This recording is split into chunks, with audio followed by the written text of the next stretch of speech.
ವೀರಯ್ಯ ದೇವನ ಮೇಲೆ ಕಂಪ್ಲೇಂಟ್ ಕೊಡೋ ಅಷ್ಟು ಧೈರ್ಯನ ನಿಮಗೆ?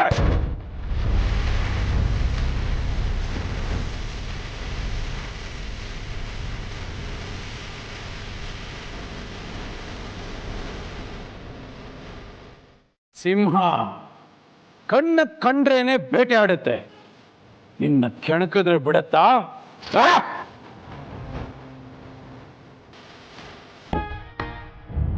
ಬಳಸ್ಕೊಂಡೋಗಿ ಬೇಟೆ ಆಡುತ್ತೆ, ನೋಡ್ತೀಯಾ? ನೋಡ್ತೀಯಾ?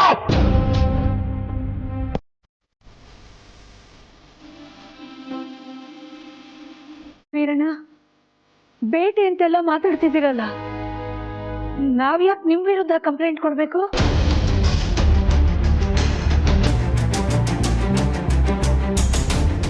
ಹಾಗಾದ್ರೆ ಕಂಪ್ಲೇಂಟ್ ಕೊಡೋ ವಿಚಾರ ಯಾಕೆ ಮಾತಾಡ್ತಿದ್ರಿ ನೀವು? ವೀರಣ್ಣ, ನಮ್ ಪುಟಾಣಿನ ಸ್ಕೂಲಿಂದ ಯಾರೋ ಕರ್ಕೊಂಡು ಹೋಗ್ಬಿಟ್ಟಿದ್ದಾರೆ, ಯಾರಿಗೂ ತಿಳಿಸೇ ಇಲ್ಲ. ನಮ್ಮಲ್ಲಂತೂ ಯಾರು ಅಲ್ಲ, ಯಾರು ಕರ್ಕೊಂಡು ಹೋಗಿದಾರೋ ಗೊತ್ತಿಲ್ಲ. ಅದಕ್ಕೆ ಹುಡುಕ್ಸೋದಕ್ಕೋಸ್ಕರ ಪೊಲೀಸ್ ಕಂಪ್ಲೇಂಟ್ ಕೊಡ್ಬೇಕು ಅಂತ ಮಾತಾಡ್ಕೋತಾ ಇದ್ವಿ.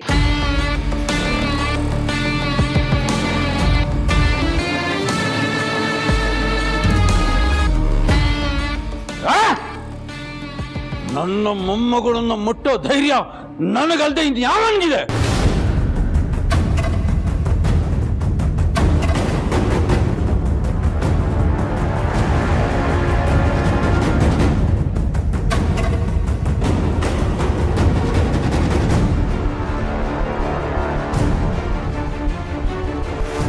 ಅಂದ್ರೆ ನಮ್ ಪುಟಾಣಿನ ಸ್ಕೂಲಿಂದ ಕರ್ಕೊಂಡು ಹೋಗಿದ್ದು ನೀವಾ? ಹೌದು.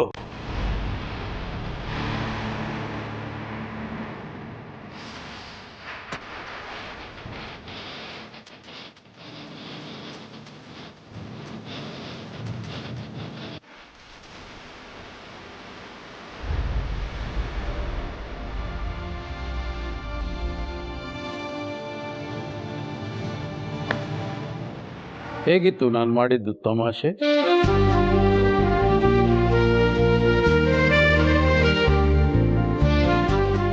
ಸ್ವಲ್ಪ ಹೊತ್ತು ಒಳಗಡೆ ನೀರೆಲ್ಲ ಬೆಚ್ಚಗಾಯ್ತಾ?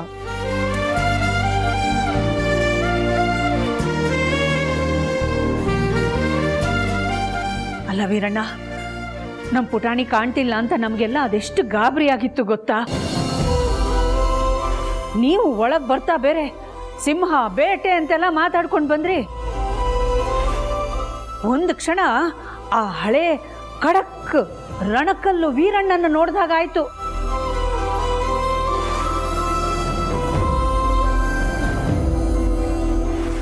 ಹೌದು,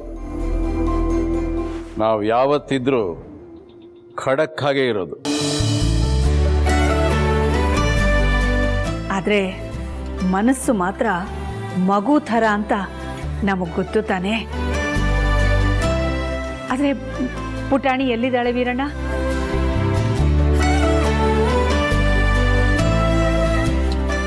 ಇದ್ದಾಳೆ. ಕಂದ ಲಕ್ಷ್ಮಿ,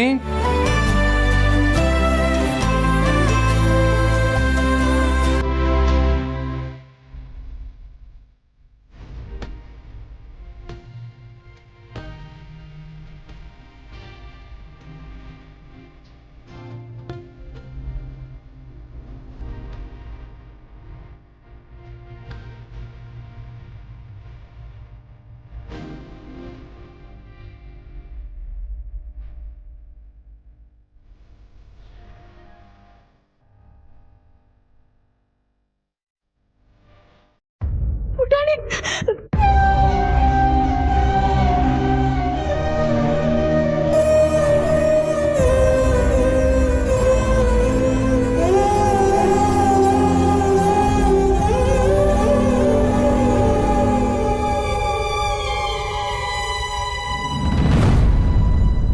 ಬಂಗಾರಿ, ನೀನ್ ನನ್ನನ್ನು ಬಿಟ್ಟು ಎಲ್ಲಿ ಹೋಗಿದ್ದ ಕಂದ?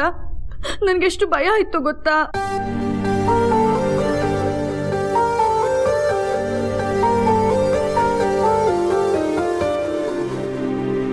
ಅಲ್ಲಮ್ಮ ಪಾರ್ವತಿ, ಆ ಮಗುಗೆ ನೀನೇ ತಾಯಿ ಅನ್ನೋ ತರ ಆಡ್ತಿದ್ಯಲ್ಲ, ಅವಳ ಅಮ್ಮಂಗೂ ಮಗುನ ಕೊಡು, ಅವಳ ಹೃದಯಕ್ಕೂ ಸ್ವಲ್ಪ ಸಮಾಧಾನ ಆಗತ್ತೆ.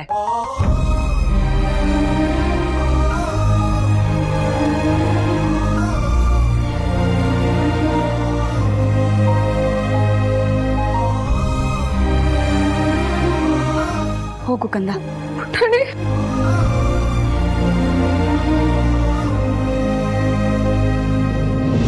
ಎಲ್ಲೋಗಿದ್ದೆ ಕಂದ ನನ್ನ ಬಿಟ್ಟು? ಎಷ್ಟು ಭಯ ಆಗಿತ್ತು ಗೊತ್ತಾ?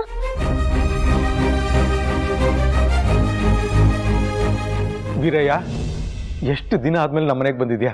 ಬಾ ಕೂತ್ಕೋ, ಕಷ್ಟ ಸುಖ ಮಾತಾಡೋಣ. ಏನಯ್ಯ ಮಾತಾಡ್ತಿದ್ಯಾ ನೀನು? ಈ ವೀರಯ್ಯ ಬಂದ್ಮೇಲೆ ಕಷ್ಟಕ್ಕೆ ಮುಕ್ತಿ ಸಿಗಬೇಕು, ಬರೀ ಸುಖದ ಬಗ್ಗೆ ಮಾತಾಡಬೇಕು.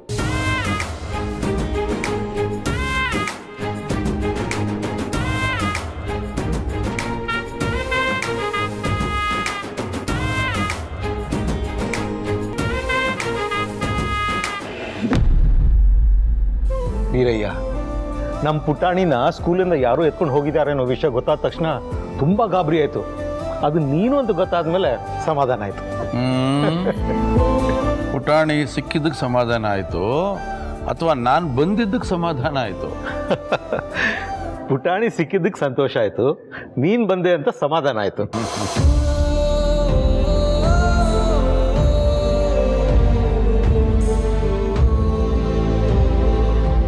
ಬರ್ತಿದ್ದೀನಿ ಅಂತ ಒಂದು ಫೋನ್ ಆದರೂ ಮಾಡಿ ಬರೋದಲ್ವ ವೀರಣ್ಣ? ಏನಂತ?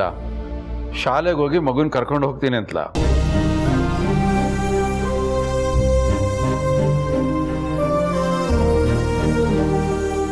ನಿಮ್ಮನ್ನೆಲ್ಲ ನೋಡಿ ಬಹಳ ವರ್ಷಗಳಾಯ್ತಲ್ಲ, ಹಾಗೆ ನೋಡ್ಕೊಂಡು ಹೋಗೋಣ ಅಂತ ಬಂದೆ.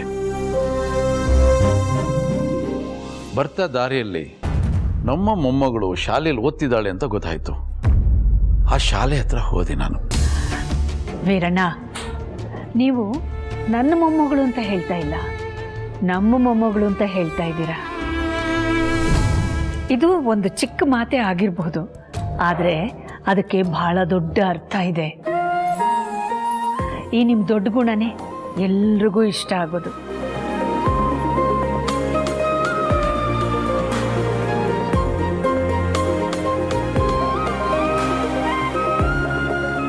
ಆವತ್ತು ಇದನ್ನೇ ಹೇಳ್ತಿದ್ದೆ, ಇವತ್ತು ಹೇಳ್ತಿದ್ದೀನಿ, ನಿಮ್ಮಿಂದ ಕಲಿಯೋದು ಬಹಳಷ್ಟಿದೆ.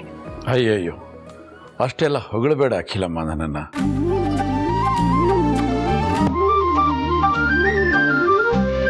ನೀ ನನಗಿಂತ ವಯಸ್ಸಿನಲ್ಲಿ ಚಿಕ್ಕವಳಾದರೂ ಅನುಭವದಲ್ಲಿ, ಸಂಸ್ಕಾರದಲ್ಲಿ ಇಲ್ಲಿದ್ಯಾ ನೀನು.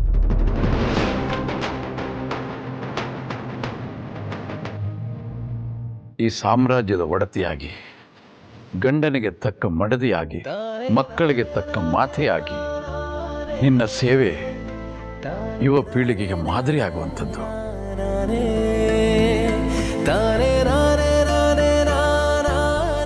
ನಿನ್ನ ಬಗ್ಗೆ ಎಷ್ಟು ಹೊಗಳಿದ್ರು ಸಾಲದು ಅಖಿಲಮ್ಮ. ಜಾಸ್ತಿ ಹೊಗಳ್ಬೇಡಿ ವೀರಣ್ಣ, ಆಮೇಲೆ ನನಗೆ 2 ಕೊಂಬು ಬಂದ್ಬಿಡುತ್ತೆ, ಅದ್ರ ತುಂಬಾ ಅಹಂಕಾರ ತುಂಬ್ಕೊಂಡ್ಬಿಡುತ್ತೆ. ಆಮೇಲೆ ನನ್ನ ಮಾತು ನಾನೇ ಕೇಳದೆ ಇರೋ ಹಾಗಾಗ್ಬಿಟ್ರೆ? ಅದನ್ನೆಲ್ಲ ದಾಟಿ ಬೆಳೆದಿರೋಳಮ್ಮ ನೀನು.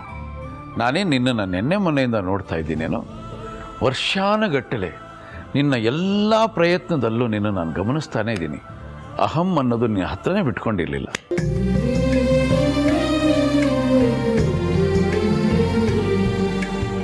ಇಷ್ಟೆಲ್ಲ ಬೆಳೆದಿದ್ರು, ಇಷ್ಟು ಹೆಸರುವಾಸಿ ಆಗಿದ್ರು ಕೂಡ, ಇಷ್ಟು ಹಣಕಾಸಿದ್ರು, ಆವತ್ತು ಇವತ್ತು ನೀ ನಾನು ಕೊಡ್ತಿರೋ ಗೌರವ, ಪ್ರೀತಿ ಒಂದೇ ಥರ ಇದೆಯಲ್ಲ, ಅದಕ್ಕೆ ನಾನು ಆಭಾರಿಯಾಗಿದ್ದೀನಿ. ನಾವು ಅಷ್ಟೇ ವೀರಣ್ಣ, ನೀವು ನಮ್ಮ ಮೇಲಿಟ್ಟಿರೋ ಪ್ರೀತಿ ವಿಶ್ವಾಸಕ್ಕೆ, ನಮಗೆ ಮಾಡಿರೋ ಉಪಕಾರಕ್ಕೆ ಜನ್ಮ ಪೂರ್ತಿ ಋಣಿಯಾಗಿರ್ತೀವಿ. ಯಾಕೆ ಹಳೆ ಮಾತುಗಳೆಲ್ಲ? ಬರೀ ನಾವೇ ಮಾತಾಡ್ತಾ ಇದ್ದೀವಿ, ಅವರೆಲ್ಲ ಬೇಜಾರು ಮಾಡ್ಕೋತಾರೆ. ಹೇಗಿದೆ ಪಾರ್ವತಿ? ನಾನು ಚೆನ್ನಾಗಿದ್ದೀನಿ ಅಪ್ಪವ್ರೆ.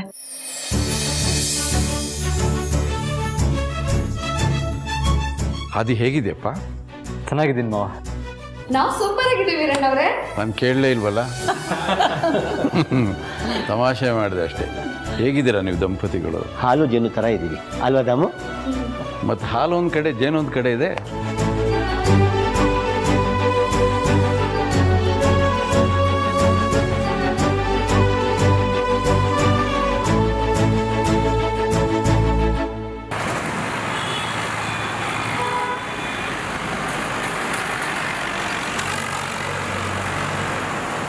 ವೀರಣ್ಣ, ಎಲ್ಲರನ್ನೂ ಕೇಳಿದ್ರಿ. ನಮ್ಮ ಮನೆಯ ಮುದ್ದಿನ ಸೊಸೆ, ನಿಮ್ಮ ಮುದ್ದಿನ ಮಗಳು ಜನನಿನೇ ಕೇಳಲಿಲ್ವಲ್ಲ. ಹೇಗಿದೆಯಾ ಅಂತ ಕೇಳೋದಕ್ಕೆ ಸಾಧಾರಣವಾದ ಕುಟುಂಬದಲ್ಲ ನನ್ನ ಮಗಳು ಸೊಸೆಯಾಗಿದ್ದಾಳೆ. ಅರಸನಕೋಟೆ ಅಖಿಲಾಂಡೇಶ್ವರಿ ಮನೆಯಲ್ಲಿ ಅವಳು ಚೆನ್ನಾಗೇ ಇರ್ತಾಳೆ ಅಲ್ವಾ ಜನನಿ? ಹೌದು ಅಪ್ಪ, ನಾನಂತೂ ನಮ್ಮ ಅತ್ತೆ ಮನೇಲಿ ತುಂಬಾ ಚೆನ್ನಾಗಿದ್ದೀನಿ.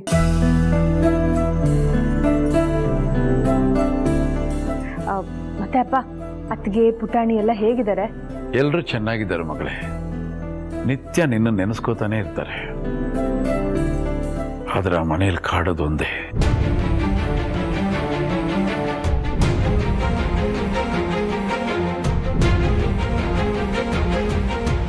ಅಪ್ಪಾಜಿ ಇಲ್ಲ ಅನ್ನೋ ವಿಷಯದಲ್ಲಿ ನಮಗೂ ತುಂಬ ದುಃಖ ಇದೆ. ಅವರು ತುಂಬ ಜೀವನ ನಡೆಸಿನೇ ಹೋಗಿದಾರಲ್ಲ ವೀರಣ್ಣ, ಹಾಗೆ ಅಂತ ನಾವು ಸಮಾಧಾನ ಪಡ್ಕೋಬೇಕು ಅಲ್ವಾ? ಅದೇನೋ ನಿಜ. ಸಮಾಧಾನ ಮಾಡ್ಕೋ ಅಂತ ಹೇಳೋ ಸುಲಭ, ಆದರೆ ಕಷ್ಟ ಆಗುತ್ತೆ. ಯಾಕೆಂದ್ರೆ ಅಪ್ಪನೇ ಅಪ್ಪನ ಸ್ಥಾನನ ಬೇರೆ ಯಾರೂ ತುಂಬಕ್ಕೆ ಸಾಧ್ಯನೇ ಇಲ್ಲ.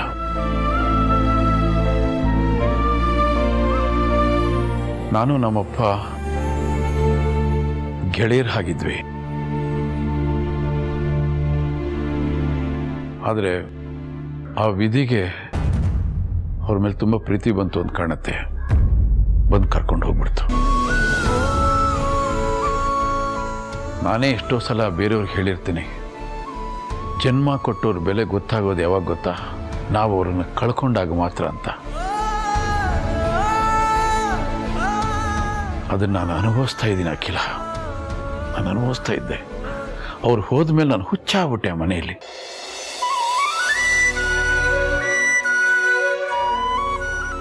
ಹೇಗಿರ್ತಿದ್ದೆ ನನಗೆ ಗೊತ್ತಾಗ್ತಿರ್ಲಿಲ್ಲ. ಸ್ವಲ್ಪ ಮನಃಶಾಂತಿಗೋಸ್ಕರ ಯಾವುದಾದ್ರೂ ಪುಣ್ಯಕ್ಷೇತ್ರಕ್ಕೆ ಹೋಗೋಣ ಅಂತ ಹೊರಟೆ.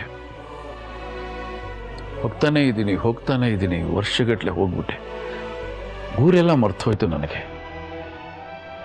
ಇದ್ದಕ್ಕಿದ್ದ ಹಾಗೆ ನನಗೆ ನನ್ನ ಮಗಳು ನೆನಪಾದ್ಲು.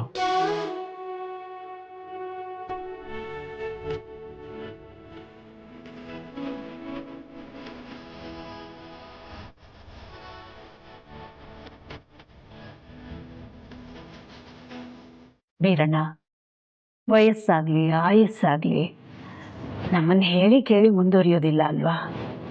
ಅದ್ರ ಪಾಡಿಗೆ ಅದು ಮುಂದಕ್ಕೆ ಹೋಗ್ತಾ ಇರುತ್ತೆ.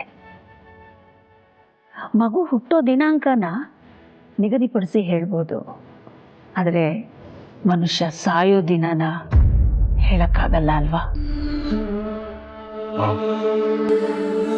ನಾವು ಬರೀ ಬೇಸರದ ವಿಚಾರ ಮಾತಾಡ್ತಿದ್ರೆ ಎಲ್ರಿಗೂ ಬೇಸರ ಆಗುತ್ತೆ ಅಂತ ಕಾಣುತ್ತೆ.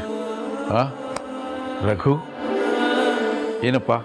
ಏನಿಲ್ಲ ವೀರಣ್ಣ, ನೀನು ಮನೆಗೆ ಬಂದಿದ್ದು ಹೊಸ ಹುರುಪ್ ಬಂದಂಗೆ ಆಯ್ತು ನೋಡು. ಆದರೂ ನೀವೆಲ್ಲ ನನಗೆ ಕ್ಷಮಿಸ್ಬೇಕು.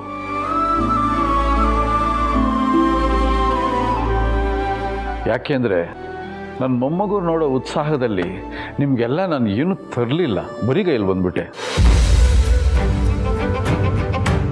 ನನಗೆ ಏನೇನು ಬೇಕು ಎಲ್ಲ ಕೊಸಿದ್ರು ತಾತ. ಹೌದಾ ಪುಟಾಣಿ?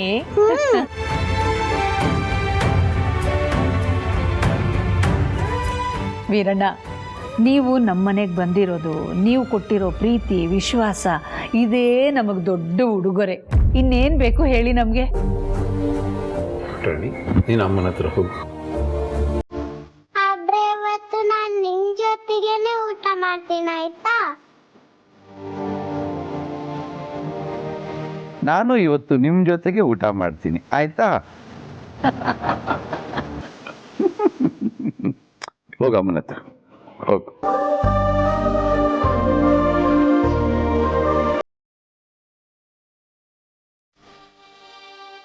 ತಾವು ಯಾವಾಗ ಇಲ್ಲಿ ದಯಪಾಲಿಸಿದ್ದು?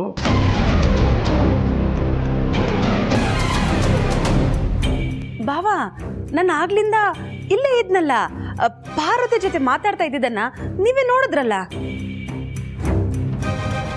ನಾನು ಕೇಳಿದ್ದು ತಾವಿಲ್ಲಿಗೆ ಬಂದು ಎಷ್ಟು ದಿನ ಆಯಿತು ಅಂತ. ಈಗ ಸ್ವಲ್ಪ ದಿನ ಆಯ್ತು ಅಷ್ಟೇ. ದೀಪಾವಳಿಗೆ ಬಂದವರು ಸಂಕ್ರಾಂತಿ ಬಂದ್ರು ಇಲ್ಲೇ ಇದ್ದಾರೆ.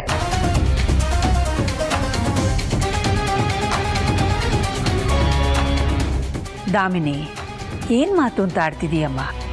ಎಲ್ಲರ ಮುಂದೆ ಹೇಗೆ ನಡ್ಕೋಬೇಕು, ಹೇಗೆ ಮಾತಾಡಬೇಕು ಅಂತ ಇಷ್ಟು ವರ್ಷ ಆದರೂ ಗೊತ್ತಿಲ್ವಾ ನಿನಗೆ?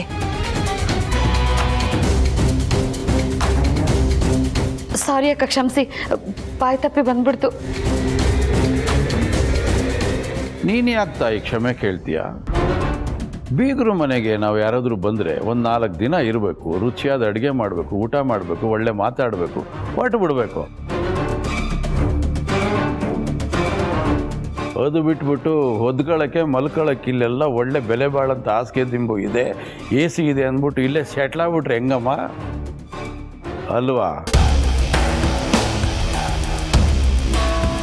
ವೀರಣ್ಣ, ರತ್ನವೇಣಿ ನಮ್ಮ ಮನೇಲಿರೋದು ನಮ್ಗೆ ಯಾರಿಗೂ ಏನೂ ಬೇಜಾರು ಇಲ್ಲ, ಅಭ್ಯಂತರನೂ ಇಲ್ಲ. ಅವರು ನಮ್ಮ ಮನೇಲಿ ಒಬ್ಬ ಸದಸ್ಯರ ಥರನೇ ಆಗ್ಬಿಟ್ಟಿದ್ದಾರೆ. ನಿನ್ನ ಸ್ವಭಾವ ಎಂಥದ್ದು, ನಿನ್ಗೆಂಥ ಒಳ್ಳೆ ಗುಣ ಇದೆ ಅನ್ನೋದು ನಮ್ಗೆ ಚೆನ್ನಾಗಿ ಗೊತ್ತಿದೆ ಅಖಿಲಮ್ಮ. ಆದರೂ ಸುಮ್ಮನೆ ಒಂದು ಮನೆಯಲ್ಲಿ ದೀರ್ಘಕಾಲ ಇರೋದು ಏನು ಚೆನ್ನಾಗಿರುತ್ತೆ ಹೇಳು?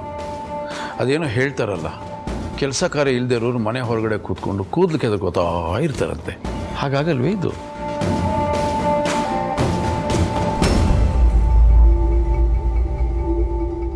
ಹೋಗ್ಲಿ ಬಿಡು ವೀರಯ್ಯ, ಅವರಿಂದ ಇಲ್ಲಿ ಯಾರಿಗೂ ಏನು ಸಮಸ್ಯೆ ಇಲ್ಲ. 10 ಜನ ಇರೋ ಮನೆಯಲ್ಲಿ ಅವರೊಬ್ಬರಿಂದ ಮನೆಗೇನು ಭಾರ ಇಲ್ಲ. ಮನೆಗೆ ಭಾರ ಆಗೋದ್ರ ಬಗ್ಗೆ ಚಿಂತೆ ಇಲ್ಲ ರಘು. ಇವರಿಂದ ಮನೇಲಿರೋರು ಮನಸ್ಸಿಗೆ ಭಾರ ಆಗಬಾರ್ದು ಅಷ್ಟೇ.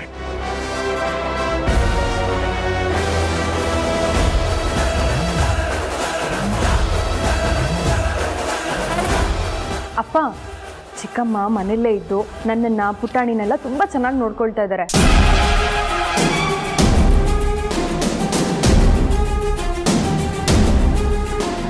ನಿನ್ನಿಷ್ಟ ಮಗಳೇ. ನಿನಗೆ ನಿನ್ನ ಚಿಕ್ಕಮ್ಮನ ಅವಶ್ಯಕತೆ ಇದೆ ಅಂದರೆ ಜೊತೆಲಿಟ್ಕೋ. ಆದರೆ ಅದರಿಂದ ಏನೇ ತೊಂದರೆಗಳಾದರೂ ನೀನೇ ಜವಾಬ್ದಾರಿ.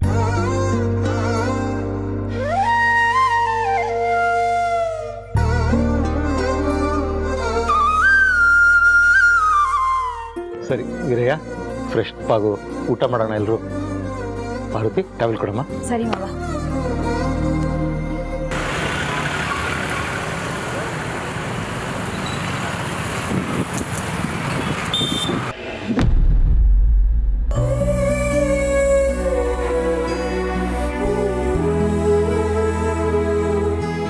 ಮಮ್ಮಿ ಸಾಕು, ಟಾಟನತ್ತ ಊಟ ತಿನ್ನಿಸ್ಕೋಬೇಕು ತಾನೆ? ಸರಿ, ತಿನ್ನಿಸ್ಕೊಳ್ವಂತೆ. ಮಮ್ಮಿ ಪಾರನು ಊಟ ತಿನ್ನಿಸ್ಲಿ, ಅವ್ರು ತಿನ್ಸಿ ತುಂಬಾ ದಿನ ಆಯ್ತು. ಬೇಡ ಪುಟಾಣಿ, ನನ್ನನ್ನು ಬಿಟ್ಟು ನಿನಗೆ ಬೇರೆ ಯಾರು ತಿನ್ಸೋದು ನಂಗೆ ಇಷ್ಟ ಆಗಲ್ಲ. ಸುಮ್ಮನೆ ತಿನ್ನು.